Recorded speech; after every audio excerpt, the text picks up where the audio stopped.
All right, today we are diving deep into one of the most talked about, most valuable, and honestly, most disruptive private companies in the world, Anduril Industries. This is a name that really commands attention, and for very good reason. So get this, as of January 2026, Anduril had a private valuation of over $32 billion. I mean, think about that for a second. That puts it right up there with some of the most valuable private companies on the planet, and it is breathing down the neck of established defense giants. The stakes here, for investors and for the entire defense industry, are just incredibly high. And that really brings us to the big question of this whole explainer, right? Is Anduril truly the future of defense?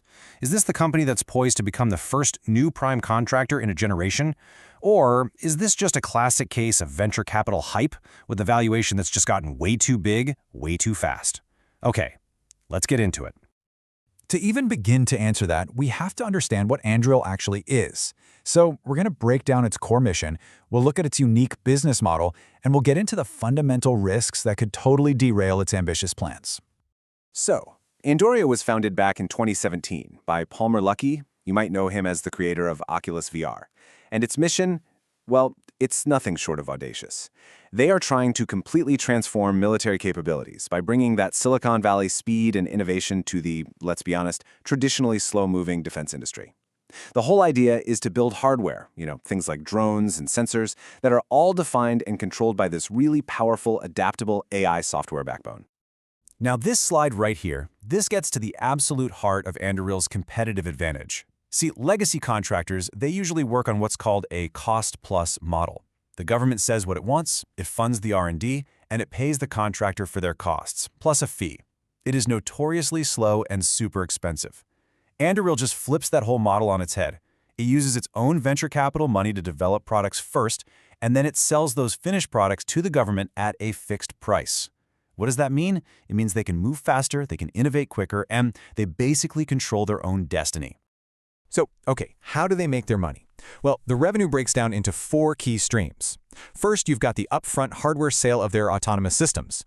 Then, and this is key, there's software licensing for their AI-powered operating system, Lattice OS. That creates a fantastic recurring revenue stream. And finally, they make money from integrating their systems into existing military gear and through long-term support contracts. It's a really powerful, multi-layered model. But look, it is not all smooth sailing. Not by a long shot. In October of 2025, a pretty significant red flag popped up. An internal U.S. Army memo talking about a platform Anduril co-developed with Palantir warned of very high-risk security flaws that could let an enemy get persistent, undetectable access. This just highlights the immense technical challenge and the incredibly high stakes of deploying these kinds of advanced systems in the real world. And this right here brilliantly illustrates the 2 biggest operational risks facing the company. First up, you've got execution risk. It is a monumental challenge to go from being a startup to a mass manufacturer of military-grade hardware. Any delays, any quality control problems, they could be catastrophic. And second, there's programmatic risk. Anduril is still super dependent on government contracts. If the political winds shift or defense budgets get cut, major programs and a huge chunk of their revenue could just be in jeopardy. Okay, so with those risks in mind, let's see how they actually stack up against the company's financial health. We're going to cut right through the noise and focus on the numbers that truly matter for any potential investor. And this is where the story gets really, really compelling. In 2024, Anduril hit about $1 billion in revenue. That's a staggering 138% increase from 2023. This isn't just growth, folks. This is what we call hypergrowth, and it's probably the clearest validation you can get that the Pentagon is buying what they're selling, big time. But you know what's even more impressive? It's the quality of that revenue. Anduril is operating with an estimated gross profit margin somewhere between 40 and 45%. I mean, to put that into perspective for you, that is basically unheard of in the traditional defense industry. Here's a really simple way to think about it. Imagine revenue is the price of a cup of coffee. The gross margin is the profit you have left after you pay for the beans and the cup. Your traditional defense primes, they're kind of like a diner, making maybe 10% profit on each cup. Anduril, because it owns its own tech and sells at a fixed price, is like a premium coffee shop. It's commanding a 40 to 45% margin. That extra profit, that's pure rocket fuel for more R&D and expansion. But here's the catch, and it's a big one. Anduril is built on venture capital. It's raised nearly $7 billion to fund its aggressive growth. This means it is not profitable yet, and it's burning through a tremendous amount of cash. We're talking a projected burn of up to $900 million in 2025 alone. All that capital is being poured into building out massive manufacturing facilities to scale up production. It is a massive, high-stakes bet on future dominance. So all of this brings us to the most critical section for any investor, valuation. Does that $32 billion price tag actually make sense? And what does the future really hold? This is where the bull and the bear cases really collide. The bull case is pretty straightforward. Anduril is a disruptive force with software-like margins, and it's attacking a massive, non-discretionary market. The potential upside is just enormous. But the bear case is just as compelling. Its valuation is sitting at an extreme multiple, around 30 times its 2024 revenue. At that kind of price, the market is basically assuming perfect execution and completely pricing out the monumental risk of them actually scaling their manufacturing. And just to give this some real-world context, we can look at the private secondary markets where accredited investors can trade shares. As of early February 2026, the price was hovering just under $115 a share. So that gives us a pretty recent tangible data point on how the private market is pricing the company right now. Looking ahead, what's the single biggest external threat that could just derail this whole thing? Well, it's the political and bureaucratic swamp of Washington, D.C. A new administration could come in and shift budget priorities away from autonomous systems. The incumbent contractors could use their immense lobbying power to change the procurement rules to favor them.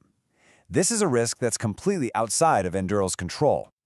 Okay, so we've analyzed the business, we've looked at the financials, we've debated the valuation, and we've weighed the risks. We've heard the bull case and the bear case. Now it's time for our final verdict and a definitive investment recommendation, all based on our analysis of the available data. After carefully considering all of the factors, we've reached our conclusion.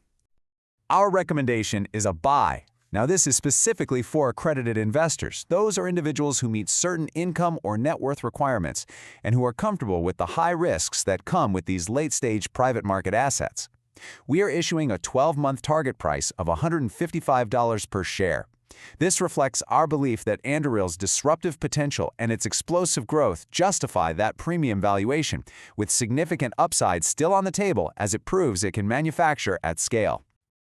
Let me be crystal clear about our rationale here.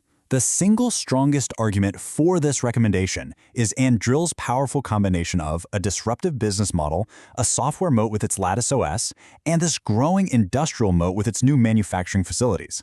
The biggest risk that tempers our enthusiasm? It's that monumental execution risk. Successfully scaling manufacturing is the one critical test that is going to make or break this entire investment thesis. Now, for investors who want some exposure to the sector, but maybe with a different risk profile, there are two key alternatives to think about. You've got Palantir, which offers a pure-play investment in defense data and AI, but you don't get the hardware and manufacturing piece.